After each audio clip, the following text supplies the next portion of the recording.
ভাবুন তো, আপনি একটি শান্ত ঘরে বসে আছেন, সবকিছু স্বাভাবিক। হঠাৎ মনে হলো ঘরের পরিবেশ যেন বদলে গেছে। বাতাস ভারী হয়ে উঠেছে, এক অদ্ভুত নীরবতা চারদিকে ছড়িয়ে পড়েছে। কারণ সেই মুহূর্তে উপস্থিত হয়েছেন মালাকুল মউত, মৃত্যুর ফেরেশতা। ইসলাম অনুযায়ী পৃথিবীর প্রতিটি মানুষের মৃত্যু নির্ধারিত সময়ে আসে, আর সেই সময়ে আল্লাহর নির্দেশে আত্মা গ্রহণ করতে আসেন মালাকুল মউত।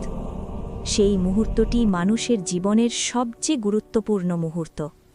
যদি মানুষ পৃথিবীতে সৎ জীবন কাটিয়ে থাকে, আল্লাহর প্রতি ঈমান রেখে ভালো কাজ করে থাকে, তাহলে তার কাছে মৃত্যুর ফেরেশতা আসেন শান্তির সংবাদ নিয়ে। ফেরেশতারা বলেন, ভয় করো না, দুঃখ করো না, তোমার জন্য রয়েছে শান্তি ও পুরস্কার। তখন সেই মানুষের আত্মা সহজেই বের হয়ে আসে, যেন পানির ফোঁটা ধীরে ধীরে একটি পাত্র থেকে বের হয়ে যাচ্ছে। তারপর ফেরেশতারা সেই আত্মাকে নিয়ে আকাশের দিকে উঠে যান। পথে পথেই তাকে স্বাগত জানানো হয়। কিন্তু যদি কেউ পৃথিবীতে অন্যায়ে জীবন কাটিয়ে থাকে, সত্য থেকে দূরে থাকে, তাহলে সেই মুহূর্তটি হয় ভয়ঙ্কর। মালাকুল মউত তখন কঠোরভাবে আত্মা গ্রহণ করেন। আত্মা বের হওয়ার সময় মানুষ গভীর কষ্ট অনুভব করে। চারদিকে তখন এক অদ্ভুত ভয়ের পরিবেশ তৈরি হয়।